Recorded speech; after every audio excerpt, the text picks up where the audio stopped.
Low-cost street food entrepreneurship often starts with a specific type of equipment pitch. Currently, the snow ice cream machine is circulating as a high-speed solution for new vendors. The financial appeal is based on a simple conversion. You take a 5 rupee box of commercial juice, pour it into the machine, and produce a plate of shaved ice that sells for 30 rupees. The operational advantage is speed. The machine is designed to flash freeze and shave that liquid into a finished dessert in exactly 4 seconds, allowing for high volume during busy periods. Because of this efficiency, manufacturers market the hardware as a magic machine.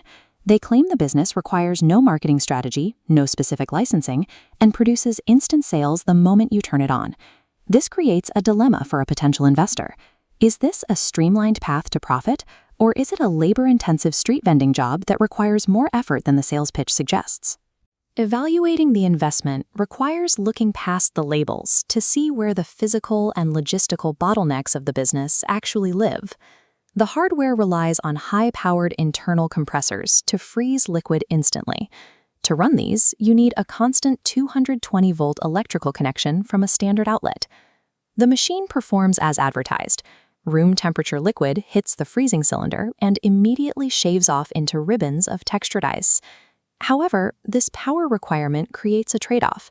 The machine is electrically tethered to the grid. You cannot easily move this setup to follow changing foot traffic throughout the day. The high wattage draw keeps you anchored to a single location with a reliable power source. Achieving true mobility requires a secondary investment in a commercial-grade generator.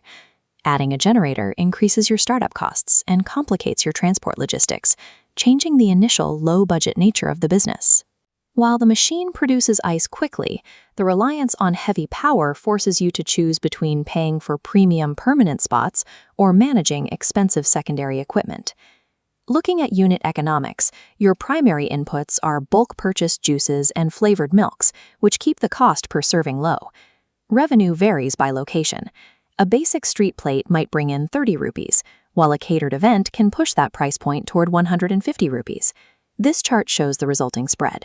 Selling a 5 rupee input for 30 rupees creates an 83% gross margin, which is high for the food and beverage sector. To reach a daily profit goal of 1,000 rupees, you have to move 40 individual plates. Each of those 40 sales requires you to pour the liquid, manage the machine, serve the customer, and clean the station. Executing these tasks 40 times a day involves hours of repetitive manual labor while standing in the summer heat. The high margin is dependent on your physical stamina. You are trading your own energy to realize that profit. We need to look at the claim that the machine's novelty creates instant sales without a business or marketing strategy. This business is hyper-seasonal. Demand is tied to peak summer temperatures. During cooler months, sales volume will drop significantly. Furthermore, instant sales only happen if you have secured a prime location, such as a crowded fairground or a busy street corner. This matrix compares manufacturer claims to the reality of the street. Operating in these high-traffic areas requires legal permits and often involves high daily stall fees. Those stall fees and permit costs are mandatory for legal operation and directly reduce your final profit margin. Paying for placement in front of a crowd is effectively your marketing cost. You are paying for the foot traffic instead of buying digital ads. Success on the street requires navigating local bureaucracy and paying for access to customers. Zero marketing is a term that ignores the reality of high rent and permit fees. The snow ice cream machine offers high margins and production speed, but it is a setup that requires heavy electrical infrastructure, manual labor, and the management of seasonal bureaucracy. This decision tree helps determine if the machine fits your current situation. For an established caterer or cafe, the recommendation is strong. You have already addressed the most difficult friction points. You have existing foot traffic, staff to handle the labor, and the necessary commercial licenses. In this context, the machine is an efficient add-on that provides high-margin sales without requiring new infrastructure. For a first-time beginner, the path requires more caution.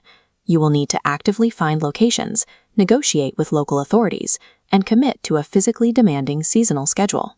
If you are looking for a passive investment that runs itself, this is not the correct tool. Without active daily management and physical effort, the machine will not generate returns. Invest in this machine for its production speed and high margins per unit, but ensure you have a plan to manage the operational realities of the street.